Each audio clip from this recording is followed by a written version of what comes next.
Hey guys, welcome to my YouTube channel once again. आज हम पढ़ेंगे इन्फॉर्मेशन टेक्नोलॉजी के बारे में। So let's get started. सबसे पहले हम मीनिंग के बारे में समझते हैं। देखो, मीनिंग क्या है हमारे पास? Use of computers, technology to store, process and share the information. जब हम कंप्यूटर्स का यूज करते हैं किसी भी डेटा को स्टोर करने के लिए, उसके बाद उसको प्रोसेस करने के लिए, एंड फाइनली जो इन्फॉर्मेशन निकल के आई है उसको आगे आगे शेयर करने के लिए इज कॉल्ड इन्फॉर्मेशन टेक्नोलॉजी। ठीक है जी। जैसे समझ लो कि एक स्टूडेंट है, उसके मार्क्स लिखे हुए हैं हिंदी, इंग्लिश, मैथ्स में। ठीक है, फॉर एग्जांपल XYZ कोई भी है, उसके बाद हमने उसको प्रोसेस करने के लिए फॉर्मूला लगाया एंड देन फाइनल रिजल्ट हमारे पास उसकी एवरेज निकल कर आए। समझ में आ गया? नेक्स्ट हमारे पास आता है डेटा प्रोसेसिंग। देखो, डेटा किस तरीके से प्रोसेस होता है। सबसे पहले इनपुट आता है, जैसे मैंने आपको मार्क्स का बताया, मार्क्स आएंगे, उसके बाद उसका प्रोसेस होता है। ठीक है, सब कुछ उसमें फॉर्मूला लगा, आउटपुट निकल आ गया फाइनली। ठीक है, एवरेज आ गई।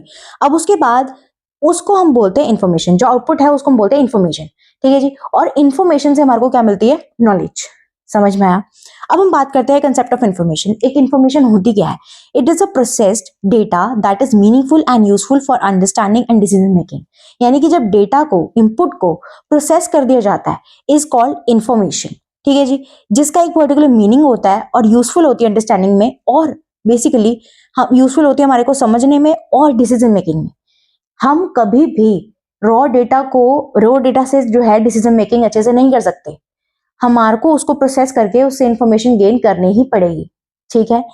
अब चलो जी, बात करते हैं कैरेक्टरिस्टिक्स ऑफ इन्फॉर्मेशन के बारे में कि एक अच्छी इन्फॉर्मेशन कौन सी होती है। जो टाइमलीनेस होती है, यानी कि जो इन्फॉर्मेशन टाइम टू टाइम हमारे पास अवेलेबल होती है। फॉर एग्जांपल, एक स्टूडेंट के जो नोटिस बोर्ड है उस पर पहले ही टाइम टेबल लग गया। ठीक है जी। एक्यूरेसी होनी चाहिए, यानी कि जो इन्फॉर्मेशन है वो एक्यूरेट होनी चाहिए, गलत नहीं होनी चाहिए। नेक्स्ट इज अवेलेबिलिटी होनी चाहिए, यानी कि जो पर्सन है जिसके लिए इन्फॉर्मेशन है वो पर्सन उसको एसेस कर मतलब उसके लिए वो एसेसिबल होनी चाहिए।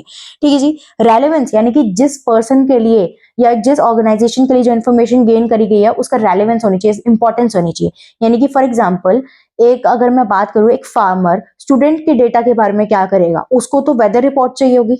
समझ में आया? नेक्स्ट हमारे पास आता है कंप्लीटनेस। जो भी इंफॉर्मेशन है वो कंप्लीट होनी चाहिए, आधी दूरी नहीं होनी चाहिए, जैसे कि पूरा नाम नहीं लिखा, नंबर नहीं है, कॉन्टैक्ट, जो भी डिटेल्स वगैरह। ठीक है जी। Next is adequacy. एडिक्वेसी का मतलब होता है कि ना ज्यादा इंफॉर्मेशन होनी चाहिए, ना बहुत कम। ठीक है, एक इतनी लेवल की होनी चाहिए कि उससे डिसीजन मेकिंग इजिली हो पाए। कि बहुत ज्यादा में ना हम सिर्फ ढूंढते हैं कि कौन सा इंपॉर्टेंट पार्ट है, कौन सा नहीं है, और बहुत कम होती है तो हम देखते हैं कि यार कुछ इंपॉर्टेंट ही नहीं है जिससे मैं डिसीजन कर पाऊं। समझ में आया? नेक्स्ट अगर हम बात करते हैं डेटा वर्सेस इंफॉर्मेशन के बारे में। देखो, वैसे तो ये जो है डिफरेंस है, मतलब छोटे मार्क्स में आएगा या फिर अगर बड़े क्वेश्चन में आएगा तो इसके साथ कुछ ना कुछ साथ में आएगा। ठीक है जी। मैंने शॉर्ट में लिखा है, आप इसको अपने तरीके से अपनी अंडरस्टैंडिंग से इंग्लिश में पूरा लिख कर आना।